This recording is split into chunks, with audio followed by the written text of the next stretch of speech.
안녕하세요. 10년이 넘게 결혼한 40대 자영업자입니다. 제 상황을 좀 더 설명하자면 직장 생활을 20년 정도 다니다가 최근에 자영업을 시작하게 되었습니다. 그리고 10살이나 어린 아내가 있습니다. 회사를 그만두면서 제 고향으로 내려와 과일 장사를 하기 시작했습니다. 처가도 학교도 사회생활도 전부 서울에서 했던 아내에게는 힘든 결정이었습니다. 그렇게 믿고 제 결정을 응원해준 아내에게 너무 고마웠습니다. 처음 하는 장사는 정말 쉽지 않았습니다. 게다가 과일이라는 것이 싸다고 물량을 너무 많이 받으면 버리는 것이 이었고 적게 받아서 단가가 올라가면 다른 곳보다 비싸다며 고객들의 불만이 생겼습니다. 또한 좋고 일정한 과일을 공급받는 것 좀 쉽지 않았습니다. 몇 달이 지나면서 나름의 시행착오를 겪으며 노하우를 쌓아가고 있었습니다. 어느 정도 적응이 되면서부터 직장 생활과 다르게 정해진 시간에 퇴근도 가능해졌습니다. 그렇게 시간의 여유, 경제 여유가 생기기 시작했습니다.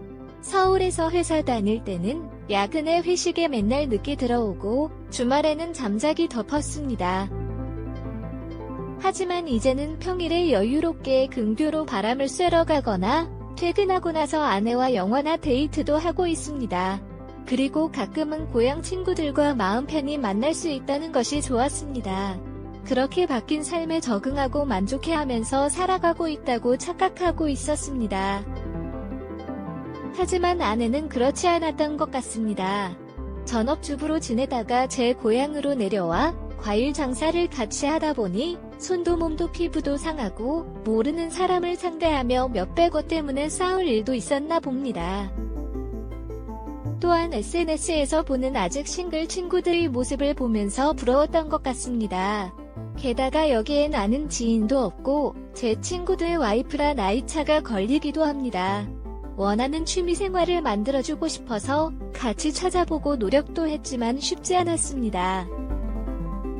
그래서 한 달에 한 번 2박 3일 같이 가서 놀다 오는 것으로 차기로 했습니다. 한동안 같이 올라갔지만 과일 장사가 특별한 이유 없이 2박 3일 쉰다는 것이 쉽지 않았습니다. 과일 재고 관리도 문제였고 매출에도 영향을 미쳤습니다. 그래서 결국 혼자만 처갓집으로 놀다 오는 것으로 하였습니다. 처갓집에 있으니 심했는지 친구들을 만나러 다 보냈습니다. 신나게 놀라고 용돈도 좋았습니다. 아내가 확실히 처갓집을 다녀오기 시작한 후부터는 생기도 돌고 잘 웃었습니다. 혼자만 다녀오는 게 미안하긴 했지만 생각도 무시할 수 없기에 어쩔 수 없었습니다. 그리고 처갓집을 다녀오면 체력적으로 많이 피곤한 것도 사실이었습니다. 그래서 아내 혼자서 다니기 시작했습니다. 어느 순간부터는 옷도 화장도 변하기 시작하였고 처갓집 가서 연락이 잘 안 되거나 하루 이틀 늦게 오는 경우도 생겼습니다. 친구들이랑 노느라 몰랐다 술을 많이 먹어서 잤다. 장관님 도와주느라 며칠 늦게 온다영 하기에 저 때는 진짜 그런 줄 알았습니다. 하지만 이유 없는 짜증은 점점 더 심해졌고 잠자리에 거부도 하기 시작했습니다. 의심은 결국 끝을 향해 갔고 결국 아내 뒤를 몰래 따라가 보았습니다. 도착지는 처갓집이 아니었습니다. 이야기하는 것을 몰래 들어보니 학교 선후배 사이였던 것 같았습니다. 그리고 인신동에서 어떻게 해야 할지 고민하고 있었습니다. 바람이 난 것만으로도 가슴이 아팠는데 임신했다는 말에 세상이 무너지는 것 같았습니다. 아무 말 없이 몇 장의 사진만 찍어놓고는 일단 집으로 돌아왔습니다. 세상 멍하게 있다가 소를 마시고 찼습니다. 자고 일어나니 무언가 정리되는 기분이었습니다. 해야 할 일들을 정리하기 시작했습니다. 그리고 변호사를 만나서 상담을 받았습니다. 변호사의 조언을 토대로 차근히 증거를 수집했습니다. 산부인과 질환 관련 영수증 만나는 사진, 각종 문자와 통화 내용 등 다 준비했습니다. 완벽히 준비된 날 저녁에 아내에게 솔직하게 사과하면서 용서해주겠다고 하였지만 잘못한 거 없다며 말도 안 되는 걸로 사람을 떠보지 말라고 오히려 화를 내었습니다. 알겠습니다. 먼저 어제는 변호사와 이혼 소송상 간담 소송을 진행하기 전에 사과드리고자 하였습니다. 또한 부모님께서 남겨주신 집이 있는데 현재는 처갓집 식구들이 임대에 대한 대가를 지불하지 않은 채로 살고 있어 전세를 내놓지 않고 무단 점거 중입니다. 이에 대해 내용 증명을 보내어 제거해달라고 요청하였습니다. 또한 지금 살고 있는 집도 제 부모님께서 사주신 집인데 규제 서한이 있어 눈치를 채고 잘못된 점이 있다면 용서해달라고 장모님께 말씀드렸습니다. 어떤 일이 있더라도 용서를 구할 기회를 주어야 한다고 생각합니다. 하지만 제가 그런 기회를 제공했음에도 불구하고 거절하였으며 오히려 창피한 상황을 만들었다고 하였습니다.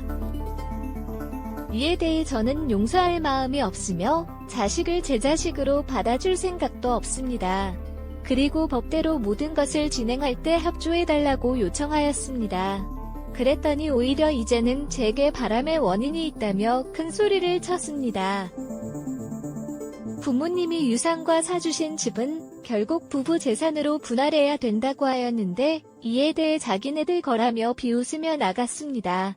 이후 몇일 지난 후 아내는 불쌍한 표정을 지으면서 용서해달라고 하루 종일 무릎을 꿇고 있었습니다.